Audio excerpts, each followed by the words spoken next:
Et on surveille les traces de bien depuis nos fenêtres. Là, Ah bah là, voilà, oui. on avait des travaux sur les quais André. Vivait au cœur de la batellerie. Et c'est quelque chose qu'on a vraiment voulu préserver dans cette réhabilitation.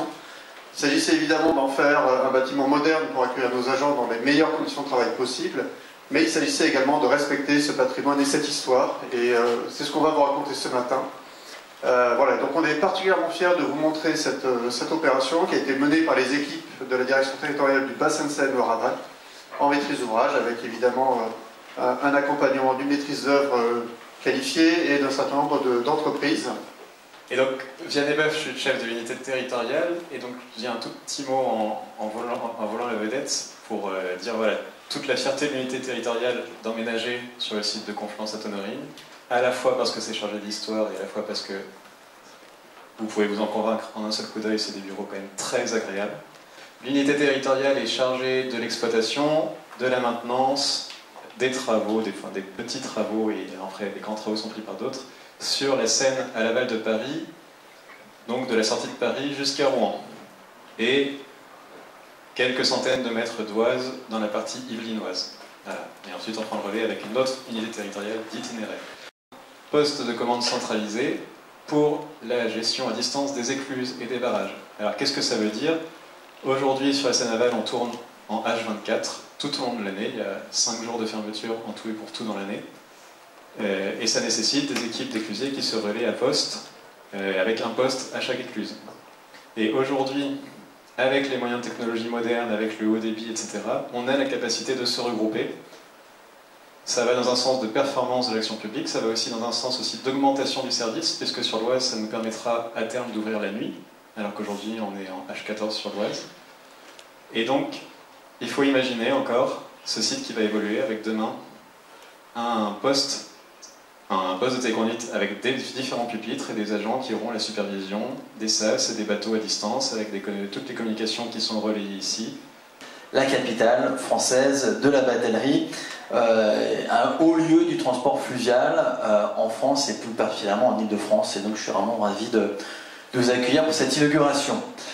Vous dire que Conflans-Sainte-Honorine n'a pas été choisi par hasard, je pense pouvoir le dire, Madame l'actrice générale, puisque depuis des siècles, notre ville vit au rythme de la batellerie. Ça fait partie de son histoire, de son ADN, de son patrimoine. Ils ont d'ailleurs été pour partie écrits, cette histoire. Ce nouveau siège de Venève s'inscrit naturellement dans cette tradition, tout en regardant vers l'avenir, et plus précisément vers le Pointil. Donc le Pointil, c'est le lieu qui est juste à côté d'ici, situé précisément à la confluence de la Seine et de l'Oise. Et la confluence, c'est précisément l'origine du nom de notre commune, Conflans, Conflans-Sainte-Honorine. Conflans, c'est la confluence entre la Seine et l'Oise. L'avenir, justement, c'est celui d'un transport fluvial modernisé, qui soit plus écologique, plus efficace. Dans un contexte où les enjeux environnementaux sont au cœur de nos préoccupations, le transport fluvial représente une alternative au transport routier. C'est ce qu'on appelle usuellement le report modal. Chaque bateau, c'est des dizaines de camions en moins. Chaque bateau, ce sont des embouteillages évités, c'est du carburant économisé, c'est un trafic apaisé sur les routes. Et je dois dire que je discutais en arrivant avec vous, monsieur Boeuf, et on se disait justement que pour le coup, la neige n'a pas posé de problème hier au bateau, et ils ont pu circuler en toute tranquillité et tout à fait normalement. Donc très belle opération effectivement qui a été lancée en 2021 par Voies navigables de France avec plusieurs étapes. Une première étape qui a consisté à libérer les lieux. Je remercie monsieur le sous-préfet qui nous y a fortement aidé.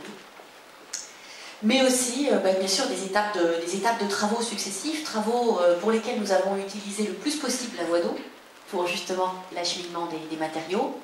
Et travaux, je pense, dont la qualité de la maîtrise d'œuvre et de la construction doit être saluée. Je dois dire que nous avons reçu, alors là je prends mes notes parce que je ne veux pas dire de bêtises, mais nous avons reçu fin 2023 en tant que maître d'ouvrage, nous avons été récompensés dans la catégorie réhabilitation, restructuration, surélévation du geste d'argent 2023, qui est donc une récompense, on va dire, architecturale, pour donc notre projet de restauration de cette bourse aux côtés donc de notre maître d'œuvre, Carrière Didier Gazeau, pour la maîtrise d'œuvre donc, et de l'entreprise Soma, qui était titulaire du marché donc de gros œuvres. Donc à signaler aussi non seulement voilà, la beauté du lieu et l'histoire du lieu, mais aussi la qualité de la maîtrise d'œuvre et du travail qui a été fait par les entreprises pour justement bien réussir ce magnifique projet. Un projet donc au total de 4 millions d'euros qui a été donc cofinancé par la Fondation du patrimoine, comme je l'ai dit, à hauteur de presque 300 000 euros, et ainsi que par la région d'Île-de-France. Ça c'est très important, on sait que la région d'Île-de-France est beaucoup à nos côtés. Nous avons eu l'occasion avec Madame la conseillère régionale de nous voir il n'y a pas très longtemps pour l'inauguration de très gros travaux sur les écluses de Méricourt. Là, on se retrouve ici, effectivement, région Île-de-France qui est très engagée aux côtés de l'ENF pour le soutien au transport fluvial d'une manière générale. Et puis, alors très important, ce bâtiment en partie qui a une histoire très intime avec la batellerie.